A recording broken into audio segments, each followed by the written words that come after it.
So today we're going to be looking at emotional vocabulary. Emotions in and of themselves are just information. I feel like in our culture, we have developed this idea that some emotions are good and some emotions are bad. And it's kind of odd to me because they're not good or bad. They just are. They all serve a purpose. Essentially, your body is designed to help you survive, So just like your pain sensors are there so that, this hurts, I need to move away from that. That's why I like this idea of emotions being like an internal GPS. So when something feels good, it's like, I want to move towards this, and something feels bad, you're like, What tends to happen is that people feel an emotion and they are that emotion. I'm angry and therefore this is my world. I'm anger in this moment, rather than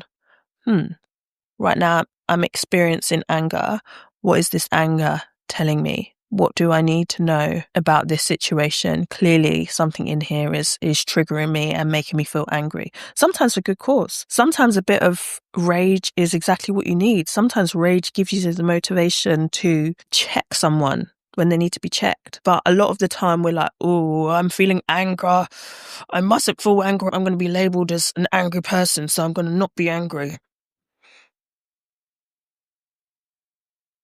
Feeling anger and I shouldn't be feeling angry. And then you go home and lash out at your kids, maybe, or do you know what I mean? It's just all coming out sideways and weird, rather than understanding that it's telling you something. So language can be a really important tool for helping us process emotions, so we can actually pinpoint what exactly is going on. And then from there, we can kind of make choices. Okay, so here's a tool. When it comes to your emotions, I want you to, especially in moments of activation, say someone on a Zoom call has just made a comment that ticked you off for whatever reason, and you're in a work scenario, so you can feel the kind of and sometimes this is the thing, sometimes people don't even realize they're having an emotion. That level of consciousness isn't there yet. They just start acting out. And sometimes you can go numb, you can check out. That time when someone says something so rank and you just automatically have no thoughts. And then you go home and you're like, I could have said this, I could have said this, I could have said this. Why didn't I think of that in the moment? Yeah, that's a common one. So what I want you to try and do is, when you're in moments of high activation, or even just routinely a few times a day, to just be like, where am I? Okay, so right now I'm feeling conscious of the parking meter. So there's a slight tightness that, my parking timer is going to go down, and I feel that tightness in my chest. If I gave it a colour, it's going to be like grey, because it's like, And to be honest, I wasn't really conscious of that. I kind of was, but I wasn't paying much attention. And I just want you to do that a few times a day and see what comes up. Because here's the thing, so much of the time we're thinking about on to the next. I've got this 45-minute window. That means I could probably fold up the clothes before I need to go and collect this person, and then I need to start the cooking, and and there's half an hour. I could sit down, but I'm not going to sit down. What I'm going to do is prepare for There is no moment of, how am I feeling? So sometimes our cup is already at a 9.5, and it will just take something small to tip us over to a 10, and then we're crashing out. Whereas sometimes we just need to check in and be like, I'm feeling a little bit anxious because I know I've got that interview tomorrow.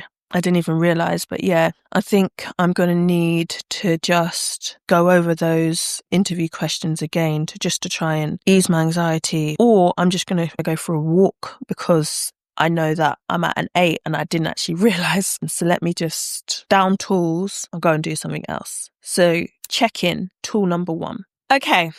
Tool number 2, empathy. So this kind of goes after the self-inquiry, which is, checking in. Where am I? Then there's this empathy piece, which actually we are so good at when it comes to friends, family members, just being curious. Like someone coming up to you being like, oh my God, you never guess what? Straight away, you're, What is it? Are you okay?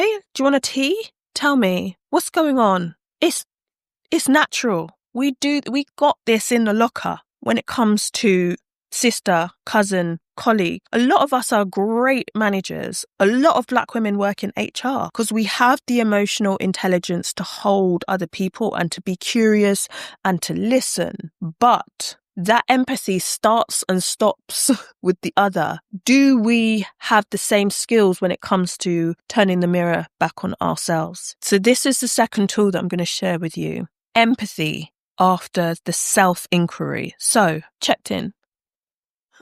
I feel a little bit tight in my chest. What's wrong? What is it? I don't know.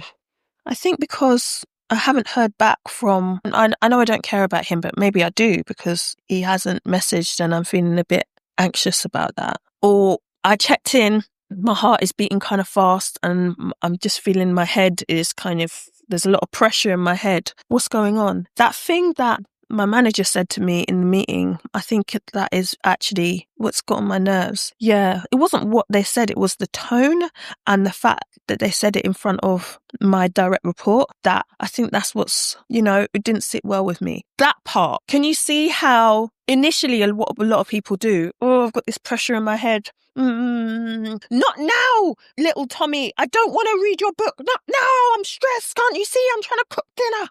All now, there's no consciousness of the fact that it was the tone someone spoke to you in Tuesday last week that's actually the issue. We don't get that far. We just feel these things and then all of a sudden, little Timmy, who just wanted to read us Three Blind Mice, is getting the heat. So I really want us to get to the stage of extending the same empathy that we extend to others, to ourselves. And that requires sitting, listening, getting curious, waiting for the answer to come up. And then now we can make a conscious choice. Do I want to have a conversation? Do I want to start looking for other jobs?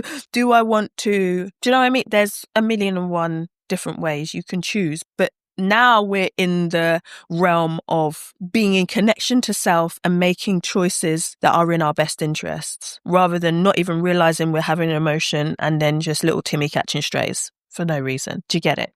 Tool number 3 is, it's a framework, okay? This is the expression part. This is actually having a need, understanding the emotion, understanding the need connected to that emotion and getting that need met directly. This is actually very advanced. And I think when someone is in process, this becomes easier because it's going to take a while to get, and it's going to take some interoceptivity skills. It's going to take some self-inquiry. It's going to take some honesty. It might take some hand-holding to join the dots. So if you've had a lifetime of not even having needs, they might be imperceptible to you. But I'm going to give you the framework anyway. We've got to the stage of checking in, feeling the emotion, understanding what the emotion is. Oh, it is sadness. What's this about? Curious. I think I'm sad because the same pajama bottoms that I keep asking them to pick up are there, and it makes me feel like no one cares about me and they just want me to be their slave, and that makes me sad. So the need here is for support. The need here is for consideration. The need here is for care. So these pajama bottoms that are on the floor, they are pajama bottoms on the floor, right? So the strategy might be, I'm going to cuss somebody. Or the strategy might be pajama bottoms on the floor. I'm going to ignore that person until they realize how angry I am about those pajama bottoms. But I'm not going to tell them. I'm just going to be so they're dead to me. All now the need is for connection and care and empathy. That's genuinely what is underneath, because those pajama bottoms that are on the floor for the 50th time is just a kick in the teeth at this point. But there's a whole strategy around getting those needs met. Cuss them, ignore them, maybe place them in a pot so that when they go to check for their dinner, they open the pot and they see their pajama bottoms looking at them. All kinds of things that we can do. But except for, hey, when you leave the pajama bottoms on the floor, it makes me feel like you don't care about me. It makes me feel like there's no one here who wants to support me, even though I do so much for you guys. And it makes me feel sad. Those pajama bottoms there make me feel sad. Said hardly anyone ever. Why? Because what that requires is, as I say, a whole lot of work, interoceptivity skills, and the V word, vulnerability. But what happens when you do that is, rather than them being iced out by you, or rather than them being cast into oblivion by you, which then makes them recoil and, oh, you're always shouting at me, that's why I hate you, or, oh my God, she's ignoring me, what's wrong, oh my God, I'm just going to ignore her as well then, and the cycle continues. Meanwhile, your need for care and connection still hasn't been met. What happens when you go to someone, hey, when you do that, it makes me sad? That person then has a choice. That person has a choice of, F your feelings, I didn't ask anyway, so bye-bye. Or, that makes you sad. I'm sorry, I don't want you to feel sad. Let me pick up my stuff and do that. Either way, it's information, right? Because if that person is F your feelings, I don't care if you're sad. That's a whole nother conversation, but also is great data for you. You can work with that information. That this is a person that doesn't give a heck how you feel. Interesting. Or this is a person that is now able to connect with the crux of the matter and be like, oh, I get it. I just thought you were crazy, that pajama bottoms just offend you for some reason. Like, I can move them. It's chill. Do you know what I mean? They're just pajama bottoms. Why you? Versus, oh, I get, okay. So for you, this is a big deal because you think I don't care about you. I do care about you. I just, when I get home from school, work, whatever, I just grab my stuff and put it there. Like, it's not that deep for me. But if it makes you sad, then like, and in that moment, care. Connection, there's the possibility of relationship. Oh my God. But we have not been taught these skills. We have been taught wall. It is not safe. We're not going to give our heart for them to step on it. And you know what? Some of you might be right, because some of us are getting into relationship with people that don't give a heck about us. But even that is still good information, because some of us need the real to really understand who we're in relationship with. But I think most of the time, especially when we're dealing with our children, opening the pathways up for honesty and connection, and this is how I really feel, versus I'm going to curse your life and, traumatize you. And then you can go and traumatize your children. And the cycle continues. Yeah, trauma. That's your inheritance, babe. We have work to do. And this is a really powerful framework. If you can break it down and start to make new choices, like, whole new world. Good luck.